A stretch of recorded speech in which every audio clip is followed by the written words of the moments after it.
자, 두 번째 시간 가도록 하겠습니다. 자, 한우 계량 측에 대해서 한번 이미 다 얘기한 거지만 그림으로 다시 한번 설명을 하도록 하겠습니다. 여기 그래서 한우 계량 사업 추진 체계가 있는데요. 우리 교과서에 나온 그림하고도 비슷한 겁니다. 그래서 보시면 이제 어떤 순서로 되어 있냐. 당대 검정 부분과 후대 검정 부분으로 크게 나눠져 있어요. 그래서 이 농협 한우계량 사업소 서산에 있는데요. 서해안 고속도로 지나가다 보면은 그 해미 그 부분에 이렇게 고속도로가 그 한우계량 사업소 중간을 관통하는 부분이 있어요. 그래서 갑자기 나무가 많은 산에서 갑자기 이렇게 초원 같은 데로 목장으로 확 변하는 부분이 있거든요. 거기가 사실 서산 한우계량 사업소를 관통해서 지나가는 부분인데요. 왜냐면 그 한우계량 사업소가 큰 목장인데 고속도로가 나중에 났는데 거기를 통과 안 할 수가 없어가지고 거기다 고속도로가 나온 겁니다. 중간으로. 그리고 양쪽 그 목초지 사이에는 다리를 놔줘가지고 소가 그 위로 왔다 갔다 하거든요. 하여튼 그 서산 한우계량 사업소에서 맨 처음에 이제 당대 검정을 하기 위해서 송아지를 사는 거예요. 송아지를 당대 검정 후 매입을 하는 거죠. 얘네가 이제 후보가 되는 애들이에요. 얘네를 이제 길러서 능력 검정을 해서 선발을 하게 되는 거죠. 근데 이제 그 얘네들을 아무한테나 사냐? 그렇진 않아요. 그러니까 좋아야 사는 거죠. 근데 혈통이 좋아야지. 그러니까 그럼 혈통 자료를 갖고 있어야 되죠. 그래서 그 당대 검정우를 팔 수 있는, 그러니까 우리가 당대 검정우가 될 수 있는 송아지를 낳는 농가가 바로 한우 육종 농가예요. 그래서 특별히 한우 육종 농가라고 지정을 해서 한 100군데 정도 있는데 조건이 있어요. 그 육종 농가 되려면 뭐 3대 이상의 혈통 자료가 정확히 있어야 되고 뭐 축군이 100두 이상이어야 되고 뭐 이런 게 있습니다. 그러면 이제 돈을 지원을 해줘요. 그리고 만약에 그 농장 출신 애가 보증시소 선발되면 또 어떤 돈을 또 주죠.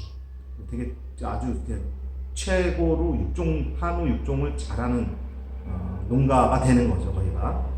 근데 하여튼 그래서 거기서 농가에서 그러니까 암소 등록된 그러니까 그 육종 농가에다가 이미 이제 그 전에 보증시소를 어떤 암소와 계획적으로 교배해서 일부러 송아지를 낳게 하는 거죠. 그래서 그 송아지들 보고서 그 중에서 일부를 사는 겁니다. 그래서 그렇게 산 거를 당대 검정이라고 하는 거죠. 그래서 육종 농가에서 사는 게 대부분이고 그 서산 한우계량 사업소의 자체로 보유하고 있는 그 소들이 있거든요. 암소들이 좋은 암소들이 있거든요. 그래서 거기서 태어나는 애들도 포함을 시킵니다. 그래서 보증시소와 등록 암소 사이에 계획 교배를 한 것들 중에서 그 걔네들은 한우계량 사업소께 있고 한우 육종농가께 있습니다. 거기서 이제 5개월령, 5, 6개월령짜리를 이제 900두, 여기서 900두 산다는데 뭐 700두일 때도 있고 800두일 때 900두일 때도 있고 뭐 그렇습니다. 이게 클수록 좋겠죠. 많으면은 이제 이 선발차가 커지는 건데 하여튼 그래서 되게 우수한 애들이죠. 혈통적으로 얘네도 이제 어떤 선발 지수식에 의해서 뽑는 겁니다. 혈통 자료도 보고요. 그래서 얘네를 뽑아서 이제 동일하게 키우는 거예요. 같은 사료로 같은 조건에서, 그죠? 그러면 이제 거기서 진정한 자기의 능력이 나오겠죠. 1년을 기르는 겁니다. 1년을 그렇게 해서 12개월령까지 길러가지고 이제 후보 시수를 뽑게 되는 거죠. 후보 시수를 뽑게 되는 겁니다. 자, 그러면 이제 여기서 호시소를 보통은 이제 여기는 뭐 35도라고 했는데 1년에 60두 정도 뽑습니다. 그래서 보증시소는 그 절반인 30두 정도가 되는 30두 정도를 뱉는데 이걸 두 차례 하거든요. 1년에 두 차수에 의해서 합니다. 그러니까 반년에 한 번씩 하는 거거든요. 그래서 반년 단위로 계속 돌아가는데 그러니까 보증시소를 후보시소를 그 당대 검정으로 이제 검정하면서 키워서 거기서 30두의 후보시수 뽑고 그 30두를 후대 검정을 한 다음에 거기서 거의 절반 정도 15두 15두가 보증시소가 되는 겁니다. 그래서 얘네를 암소 검정 농가 또는 주로 암소 검정 농가의 계획 교배를 해서 그 후대를 송아지를 난 다음에 그걸 다시 한우계량 사업에서 이제 24개월령 될 때까지 검정을 하면서 키우고 걔네를 도축해서 육질까지 본 다음에 그 다음에 그 자료를 가지고 보증시소를 뽑는 겁니다. 얘는 정말 힘든 과정을 거쳐온 거죠. 조상도 좋아야 돼, 본인도 잘해야 돼, 자손까지 좋은 거죠. 그래서 그 기간이 얼마나 걸립니까, 벌써? 이 당대 검정호가 일단 태어나는데 상당 기간 걸리죠. 24개월. 그래서 얘가 후보가 될 때까지 합치면 36개월이 되는 거고요. 1년을 송무해서. 그래서 얘가 이 후보 수질수가 후대 검정하기 위해서 새끼를 낳아서 그 송아지가 큰 데까지 시간 또 한참 걸려요. 24개월인데 2개월이 되죠. 그래서 총 62개월. 그러니까 얘가 이제 이 당대 검정호에 들어간 애들 중에 자꾸 주고 탈락하면서 마지막에 드디어 후보 실수가 돼서 정액을 생산해서 뿌리기 시작하는 그 순간이 되려면 거의 62개월, 5살이 넘은 애가. 그러니까 얘가 매년 뭐 열심히 해야 되겠죠. 그러니까 이게 돈이 많이 드는 거죠. 그동안 얘네는 공밥 먹고 계속 살아온 거죠. 예, 그래서 이게 굉장히 후대 검정이 특히 시간이 많이 걸려서 비용이 드는 체계지만 또 굉장히 정확하죠. 사실은 정확합니다. 지금으로서는. 그래서 당대 검정을 보시면 당대 검정을 할 때, 그러니까 얘 당대 검정을 뽑을 때 일종 이제 선발지수기 요겁니다. 체중에는 플러스 2를 주고, 그러니까 얘가 체중이 2, 근내지방도가 1.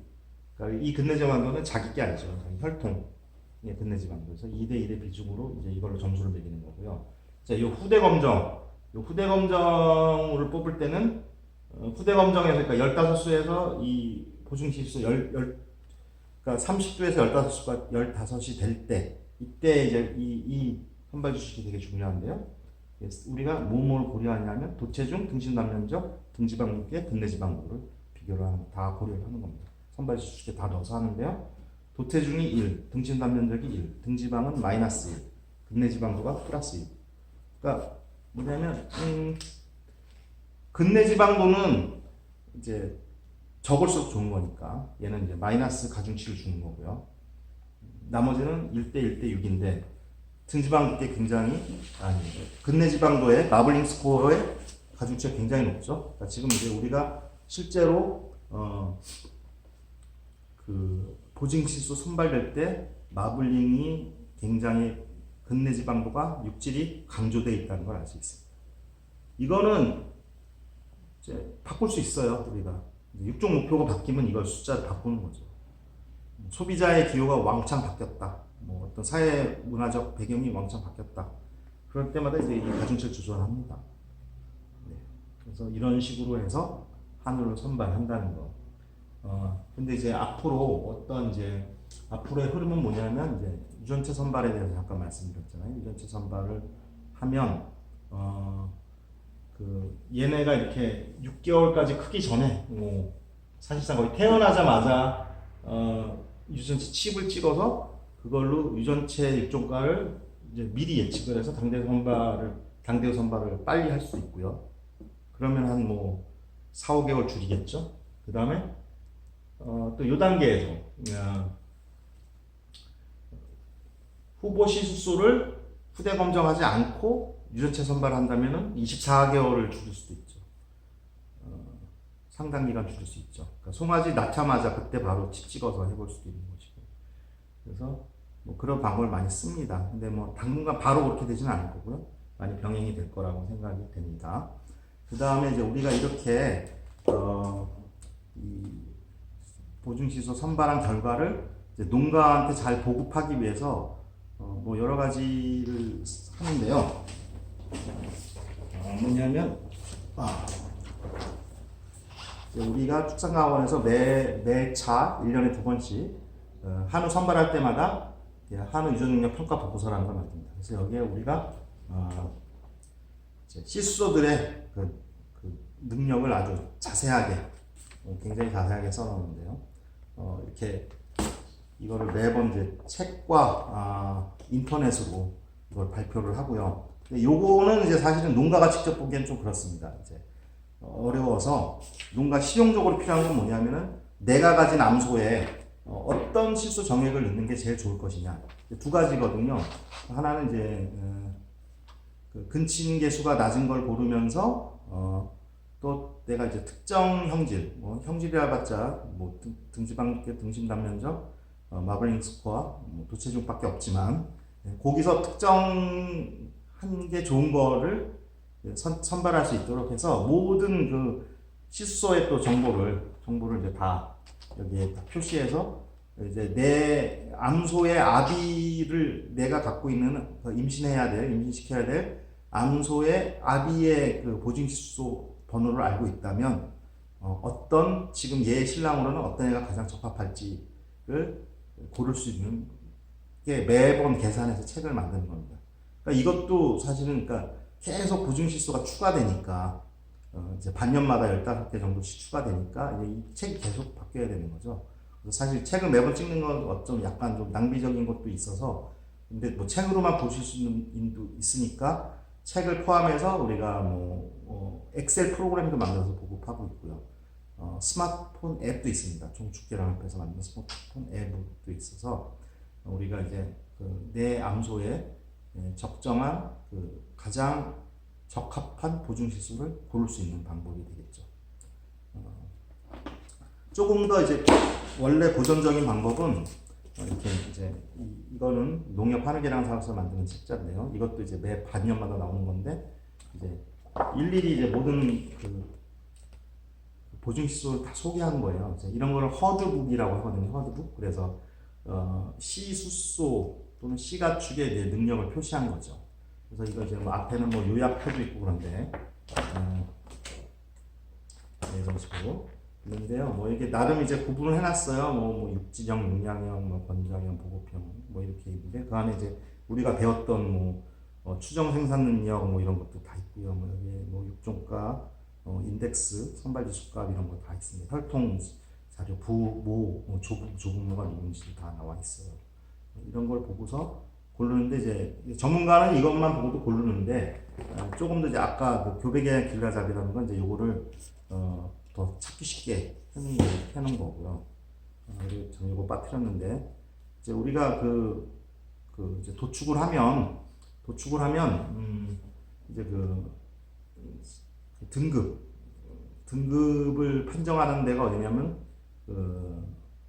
축산물 품질 평가원이라는 데가 있거든요. 그래서 이제 세종시에 본사가 있고 뭐 도바다 지부가 있고 그래서 거기서 이제 모든 도축장에 파견이 돼서 소를 이제 도축을 할 때 거기서 등급 판정을 합니다. 그래서 품질 평가사라고 하는 분들이 하는데요.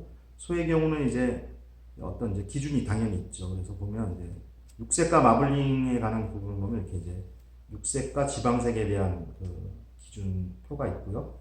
그다음 이제 마블링 정도를 측정하는 게 있어요. 그래서 이건 이제 어떤 표준인데 이제 이게 제일 마블링이 낮은 단계, 완전 살코기인 거죠. 그다음에 이제 점점 이제 근내 지방도가 많아지면서 이제 뭐 마지막 단계는 이렇게 하얀색 지방이 이제 이렇게 쭉 골고루 퍼져서 분포하는 마치 대리석처럼 이런 식으로 됩니다. 그래서 요 기준표에 의해서 그 사람들이 이제 보고서 판정을 하죠. 육량은 뭐 딱 무게로 나오니까 따질 게 없고 육질에 대해서는 이런 식으로 판정을 합니다. 그래서 이 마블링 스코어와 육색 지방색을 고려하는데 이제 마블링이 제일 중요하죠. 육색 지방색은 이제 어떤 탈락 요인으로 쓰기 때문에 참고하시고요. 자, 요번 주 강의는 이렇게 요걸로 하고 이제 3교시에 이제 그 한우 육종 전문가와 인터뷰를 또 진행할 테니까 그것도 재밌게 봐주시기 바랍니다.